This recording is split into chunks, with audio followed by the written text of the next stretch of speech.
पास हूँ। पिछले क्लास में मैंने आप लोगों को कॉलिगेटिव प्रॉपर्टीज़ पढ़ाया था। कॉलिगेटिव प्रॉपर्टीज़ के बारे में मैंने बताया था कि वैसा प्रॉपर्टी सॉल्यूशन का जो कि नंबर ऑफ पार्टिकल्स पे डिपेंड करता है, ना कि उसके आइडेंटिटी या नेचर पे डिपेंड करता है। उन सारे को हम लोग कॉलिगेटिव प्रॉपर्टीज़ कहते हैं, या सिंपली हम कह सकते हैं कि those properties which depend upon number of particles rather than on the nature of solute particle are known as colligative properties.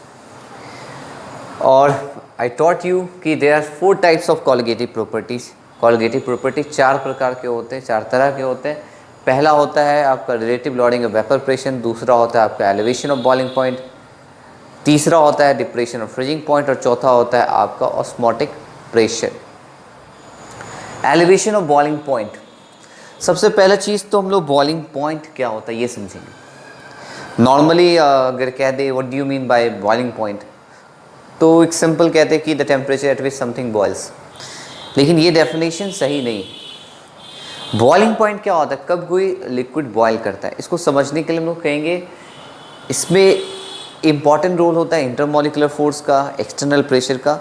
तो हम सिंपली बॉइलिंग पॉइंट को डिफाइन करते हैं कि the temperature at which vapour pressure of a liquid becomes equal to external pressure और atmospheric pressure, यानी जिस temperature पे किसी लिक्विड का वेपर प्रेशर उसके एक्सटर्नल प्रेशर या एटमॉस्फेरिक प्रेशर के बराबर हो जाए, वो टेम्परेचर बॉइलिंग पॉइंट कहलाता है। और यही कारण होता है कि जितना ज़्यादा एक्सटर्नल प्रेशर हाई रहता है लिक्विड का बॉइलिंग पॉइंट उतना अधिक होता है। सिंपली है कि अगर हम ग्राउंड लेवल पे है, सी लेवल पे है, और अगर हायर एल्टीट्यूड पे चले जाए तो हम एक ऑब्ज़र्व करेंगे कि बॉइलिंग पॉइंट वहाँ घट जाता है। यानी कि नॉर्मल सी लेवल पे 76 सेंटीमीटर और मरकरी कॉलम पे बॉइलिंग पॉइंट जहाँ 100 डिग्री सेल्सियस होता है, सॉरी, वहीं हाई एल्टीट्यूड पे जाने पे बॉइलिंग पॉइंट डिक्रीज़ करता है। ऐसे बॉइलिंग पॉइंट को हम 2 तरीके का कहते हैं, एक होता है नॉर्मल बॉइलिंग पॉइंट और एक होता है standard boiling point. Normal boiling point क्या होता है, the temperature at which vapour pressure of a liquid becomes equal to atmospheric pressure और 1 atm। जब लिक्विड का बॉइलिंग पॉइंट 1 atm पे कैलकुलेट करते हैं, 1 एटमॉस्फेरिक प्रेशर पे कैलकुलेट करते हैं, तो उसको कहते हैं हम लोग नॉर्मल बॉइलिंग पॉइंट। लेकिन अगर हम एक्सटर्नल प्रेशर को 1 atm ना लेके हम अगर 1 बार ले लें तो वो टर्म चेंज हो जाता है और वो टर्म कहलाता है स्टैंडर्ड बॉइलिंग पॉइंट। तो जो नॉर्मल बॉइलिंग पॉइंट होता है वाटर का वो 100 डिग्री सेल्सियस होता है, और जो स्टैंडर्ड बॉइलिंग पॉइंट होता है वाटर का वो होता है 99.6 डिग्री सेल्सियस। आगे हम लोग पढ़ते कि कौन कौन से फैक्टर हैं जिस पे बॉइलिंग पॉइंट लिक्विड का डिपेंड करता है। तो सबसे पहला इंपॉर्टेंट फैक्टर होता है इंटरमोलिकुलर फोर्स। पहले ही बताए थे कि इंटरमोलिकुलर फोर्स क्या होता है, these are the forces of attraction और repulsion operating between the interacting particle. Interacting particle के भी जो फोर्स ऑफ अट्रैक्शन या रिपल्सन काम करता है वो कहलाता है इंटरमोलिकुलर फोर्स। यहाँ पे हम लोग रिपल्सन कंसिडरेशन में नहीं लेते हैं। जब भी हम इंटरमोलिकुलर फोर्स कहते हैं तो एक्चुअली वो रेफर करता है इंटरमोलिकुलर फोर्स ऑफ अट्रैक्शन को, ये दिमाग में रखना। तो देखा जाता है कि जिस लिक्विड में जितना स्ट्रॉन्ग इंटरमोलिकुलर फोर्स होता है उसका बॉइलिंग पॉइंट उतना अधिक होता है। तो अगर सिंपल तरीके से समझना हो कि आपके पास एक जार में वाटर रखा हो और दूसरा में आपका इथेनॉल रखा हो, तो इसका बॉइलिंग पॉइंट होता है 1 atm पे 100 डिग्री सेल्सियस और इसका बॉइलिंग पॉइंट होता है 78 डिग्री सेल्सियस। दोनों में हाइड्रोजन बॉन्डिंग मौजूद रहता है, लेकिन वाटर में स्ट्रॉन्ग इंटरमोलिकुलर फोर्स होता है, इसलिए वाटर आसानी से बॉयल नहीं करता है। वाटर का normal boiling point 100 degree Celsius होता है और वही इथेनॉल का बॉइलिंग पॉइंट 78 डिग्री सेल्सियस होता है। और यही कारण होता है कि पानी तेज़ी से ना तो गर्म होता है ना तेज़ी से ठंडा होता है, ठीक है। और इसी कॉन्सेप्ट का यूज़ हम लोग करते हैं थर्मल इंसुलेशन में। तो इंटरमोलिकुलर फोर्स बढ़ाएंगे तो बॉइलिंग पॉइंट बढ़ेगा, यानी वाटर और इथेनॉल में स्ट्रॉन्गर इंटरमोलिकुलर फोर्स किस में है, अनडाउटली वाटर में है, इथेनॉल में कम है।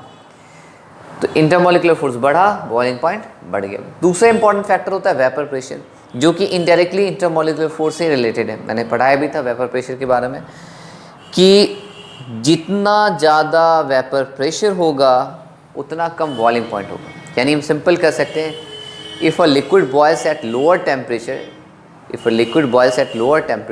it means it has higher vapor pressure. On the other hand, if a liquid boils at higher temperature, it means it has lower vapor pressure. In short, we can say boiling point and vapor pressure are inversely related to each other. यानी कि हम कह सकते हैं कि boiling point और vapor pressure एक दूसरे से inversely related है, यानी lower vapor pressure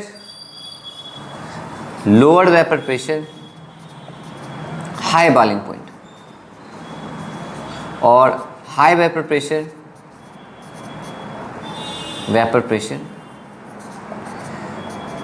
low boiling point.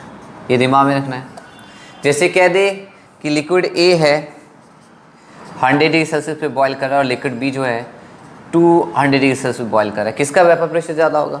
तो अनडाउटली वेपर प्रेशर जो होगा वो ए का ज़्यादा होगा और वेपर प्रेशर बी का कम होगा। तो कह सकते हैं कि vapour pressure and boiling point are inversely related to each other.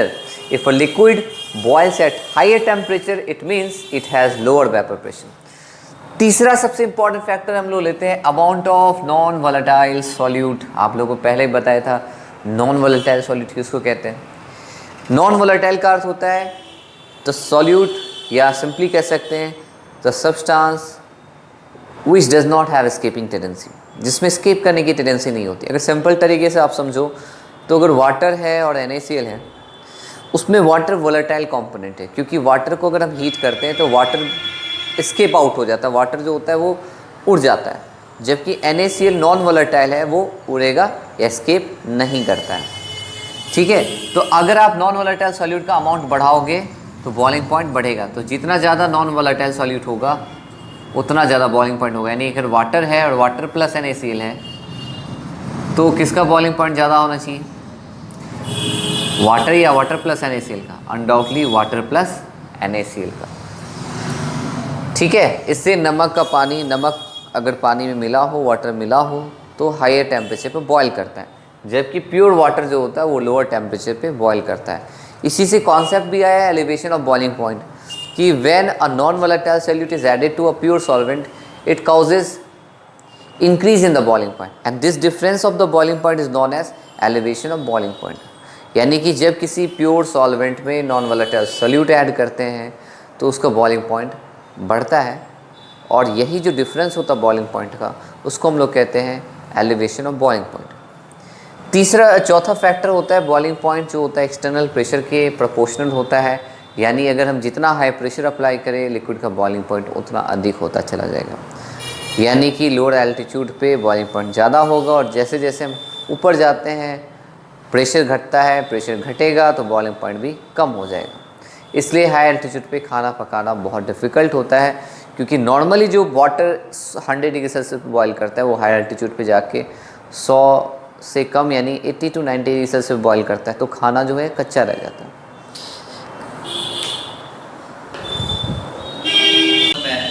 हम लोग जो नेक्स्ट टॉपिक की तरफ बढ़ेंगे वो है एलिवेशन ऑफ बॉइलिंग पॉइंट।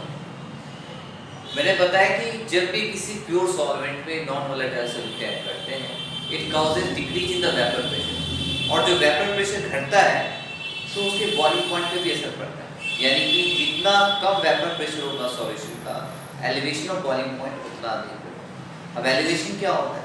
तो एलिवेशन को समझने के लिए देखने ग्राफ को देखते हैं कि यहाँ पे प्योर लिक्विड है और ये सॉल्यूशन है जिसमें नॉन वोलेटाइल सॉल्यूट भी है। प्योर लिक्विड का वेपर प्रेशर हमेशा ज़्यादा होता है। अगर आपका प्योर वाटर है और वाटर प्लस NaCl है तो प्योर वाटर का वेपर प्रेशर ज़्यादा होगा और वाटर प्लस NaCl का कम होगा। तो ग्राफ ऊपर की तरफ दिखा रहे हैं, इसका अर्थ है कि इसका वेपर प्रेशर ज़्यादा है और इसका वेपर प्रेशर कम। अब देखते हैं कि ये आपका एक्सटर्नल प्रेशर है, तो जिस टेम्परेचर पे किसी लिक्विड का वेपर प्रेशर एक्सटर्नल प्रेशर के बराबर हो जाता है उसको हम लोग कहते हैं बॉइलिंग पॉइंट। तो ये TB0 है, TB0 दिखा रहा है आपका boiling point of pure liquid, और TBS दिखा रहा है boiling point of solution, boiling point of solution containing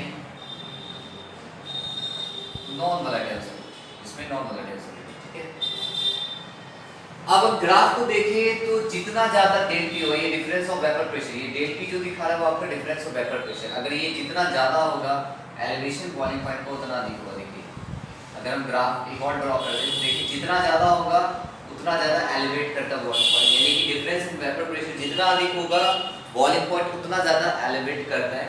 तो del T B proportional to del P equation 1 ले लेते हैं। हमने रॉल्स लॉ पढ़े थे। रॉल्स लॉ कहता है, Raoult's states that the relative lowering of vapor pressure is numerically equal to the mole fraction of non-volatile solid, यानी del P by P naught equal to xp। अब अगर इस equation को simplify कर दे तो हमारे पास आता है del P equal to P naught xp। हम जानते हैं किसी भी गिवन सॉल्वेंट का vapour pressure under given set of condition constant होता है। जैसे अगर वाटर का ही ले ले और टेम्परेचर स्पेसिफाई कर दे, कंडीशन स्पेसिफाई कर दे, तो पर्टिकुलर टेम्परेचर पे उसका वेपर प्रेशर फिक्स्ड होगा। तो हम लोग क्या ले सकते हैं, P नॉट फिक्स ले सकते हैं। तो डेल P प्रोपोर्शनल टू आपका क्या हो जाएगा, xp हो जाएगा। तो हमारे पास दो अलग अलग इक्वेशन आ गए, एक तो del TB proportional to del P, दूसरा है del P proportional to xp। यानी कि ये तीनों टर्म कहने का अर्थ हुआ कि डेल TB, डेल P और xp ये तीनों टर्म एक दूसरे से इंटर रिलेटेड। तो हम कह सकते हैं कि कलेक्टिवली हम इक्वेशन निकाल सकते हैं कि del TB proportional to del P, del P proportional to xp। इससे डेल TB जो होगा वो kxp होगा, ठीक है। यहाँ पे P कोई भी कांस्टेंट ले सकते हैं। अब इस इक्वेशन में यहाँ पे xp हम कह रहे हैं, मान लें तो आप सॉल्यूशन का दो कंपोनेंट है, एक A है और एक B है। A आपका सॉल्वेंट है और B आपका नॉन वोलेटाइल सॉल्यूट, ठीक है। तो del TB equal to K into NB by Na plus NB। मान लो कि बहुत डाइल्यूट सॉल्यूशन, डाइल्यूट कहने का अर्थ ये हुआ कि वैसा सॉल्यूशन जिसमें सॉल्वेंट बहुत ज़्यादा है और सॉल्यूट का अमाउंट बहुत कम है। उस केस में यहाँ पे सॉल्यूट किसको मान रहे हैं, यहाँ पे सॉल्यूट B को मान रहे हैं और A को हम लोग सॉल्वेंट ट्रीट कर रहे हैं। तो वेरी डाइल्यूट सॉल्यूशन में क्या होगा, Na will be very large as compare to Nb। तो हम क्या कर सकते हैं, Na को नेग्लेक्ट कर सकते हैं, यानी कि सॉल्वेंट बहुत ज़्यादा है और सॉल्यूट उसकी मात्रा में कम है। तो जब हम उसका सम अप करते हैं, उसको जोड़ते हैं, तो मानते हैं कि Na प्लस Nb ऑलमोस्ट जो होगा वो Na के इक्वल होगा, जहाँ पे Nb यानी number of moles of solute को इग्नोर कर सकते हैं। तो डेल TB जो हो जाएगा वो क्या हो जाएगा, K into Nb by Na हो जाएगा। अब यहाँ पे Na जो होता है वो होता है आपका WA by Na। तो यहाँ पे Ma जो होगा ऊपर चला गया, Km into Nb by WA आ गया, यानी आपका आ गया ये कांस्टेंट है, K भी कांस्टेंट है, Ma भी कांस्टेंट है। हम लोग जानते हैं कि the product of both this constant is also a constant term. ये दोनों टर्म क्योंकि K भी कांस्टेंट है, Ma भी कांस्टेंट है, तो उसका प्रोडक्ट का जो मल्टीप्लिकेशन करेंगे तो भी वो क्या होगा, कांस्टेंट होगा। तो K और Ma को जब मल्टीप्लाई करते हैं तो हमारे पास आता है Kb। K और Ma को मल्टीप्लाई करते हैं तो आता है Kb। इसको हम लोग कहते हैं मोलर एलिवेशन कांस्टेंट, ऐसे इसका एक्चुअल नेम है इबिलियोस्कोपिक कांस्टेंट। ये वर्ड बना इबिलियंट से, इसका अर्थ होता है boil, means to further, means to कहने का अर्थ ये हुआ, इसका अर्थ ये बॉइलिंग कांस्टेंट भी कह सकते हैं। तो Kb होता है इबिलियोस्कोपिक कांस्टेंट और Kb का वैल्यू जो होता है वो नेचर ऑफ सॉल्वेंट पे डिपेंड करता है, molecular weight of solvent depend करता है। अलग अलग सॉल्वेंट के लिए Kb का वैल्यू अलग अलग होता है, वो हम लोग लिख सकते हैं ऐसे कि जो Kb है उसका मैथमेटिकल एक्सप्रेशन होता है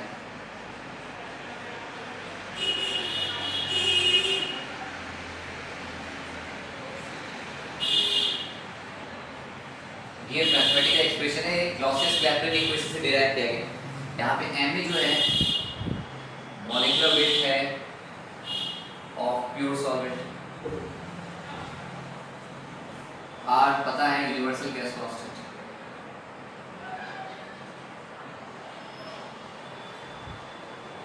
TB है boiling point of pure solvent,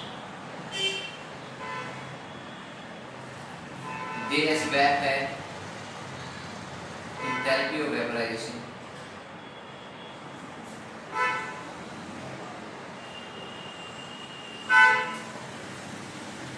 ठीक है। तो Kb फॉर वाटर हम लोग लेते हैं, Kb जो वाटर का होता है 0.51 केल्विन kg पर मोल। इसका यूनिट हम निकाल सकते हैं कि डेल TB इक्वल टू हो गया Kb into m, इसलिए Kb जो हो जाएगा डेल TB by m। इसको चाहो तो आप केल्विन से एक्सप्रेस कर सकते हो, मोल पर ये हो जाएगा केल्विन केजी या डिग्री सेल्सियस केजी पर। तो हर एक सॉल्वेंट के लिए केवी का वैल्यू अलग अलग होता है, तो हम नेचर ऑफ सॉल्वेंट अगर चेंज करेंगे तो केवी का वैल्यू भी चेंज करेगा। इस पे बेस्ट नेक्स्ट क्वेश्चन मैं नेक्स्ट क्लास में बताऊंगा कि कैसे इसको सॉल्व करते हैं और कैसे हम नॉन वोलेटाइल सॉल्यूट का बॉइलिंग पॉइंट के हेल्प से इसका मॉलिक्यूलर वेट निकाल सकते हैं। Thank you.